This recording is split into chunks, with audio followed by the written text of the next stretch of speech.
So starting out with the Galaxy S3 on top that we brought along with us, the 4 can peek out from behind. This is the new Galaxy S4, which we just saw in Brandon's hands-on. And just taking a look at the physical characteristics, you can see right away here, look at those bezel sizes. We can maybe get a close-up in the space between those phones. The Galaxy S3 bearing a much, much wider bezel than the new one. And while we're in the vicinity of the bezel, also check out the kind of dull faux brushed plastic, the faux brushed metal plastic on the S3 has been replaced by this very glinty thing. This is not a chamfered edge or a beveled edge as we see on the iPhone 5 and the HTC One, but it looks like it because it is much, much shinier. And also, you can see this kind of texture that we might not be able to pick up on camera. The S3 here is just completely smooth, just glossy, no pattern at all underneath the hyperglaze, whereas on the S3, come around back here, you can see maybe on this white one here, this kind of pattern. It is not textured, so this feels exactly the same. Maybe the hyperglaze on the new S4 feeling a little bit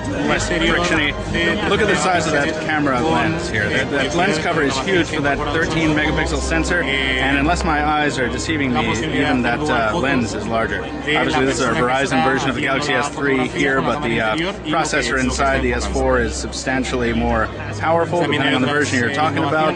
We don't have official confirmation on site here, but definitely at least one version of the S4 packing that octa-core, and now we can compare the displays. Obviously we don't have the same wallpaper here. Unlock the display. This is a full 1080p Super AMOLED display at 4.99 inches on the left on the Galaxy S4. Smart Stay activated up there. One of the features carried over from the S3 but enhanced on the S4. Obviously the S4 packing only a 720p display. So you can really see that difference best if we fire up a video here and show you that not only has the color saturation been retained, but the resolution, the increased resolution is apparent.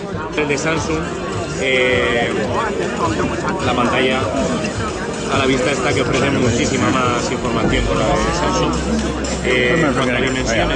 Before we get too far away from the physical dimensions, we should mention that the S4 is only 5 grams lighter than the S3, but it feels substantially lighter. I mean, it feels much lighter than that in the hand. I don't know what kind of magic physics apply here at the Radio City Music Hall.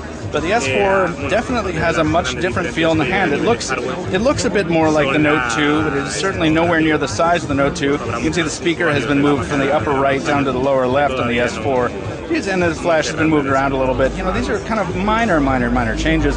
But speaking of the Note 2, some features have been adapted from that device. The new enhanced AirPlay-like functionality, or AirView-like functionality, where you can, I'm not sure if you can get an angle here, but you can kind of hover your finger over the lock screen.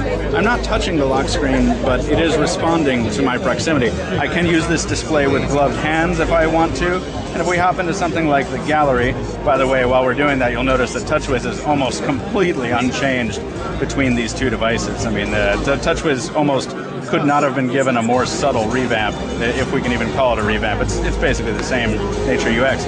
But in the gallery, instead of touching it, if your hands are all full of ketchup or something like that, maybe you're a big fan of fast food, you can swipe your hand right over the display to scroll between images, to scroll between videos, and so on, which is pretty cool. And also, we can't demo it on camera right now because we can't get a good angle, but there's also the enhanced Smart Stay functionality where you can look at the bottom of, say, a browser window. The device will scroll for you. We're going to check and see how well that responds, but compared to the Smart Stay only functionality on the S3, that's a significant improvement, and that shows some innovation in a skin that is otherwise substantially the same. So once again, just a quick look at the Galaxy S3 versus the Galaxy S4 here at the Samsung launch event at Radio City Music Hall. Michael with Pocket Now, Brandon behind the camera. Stay tuned.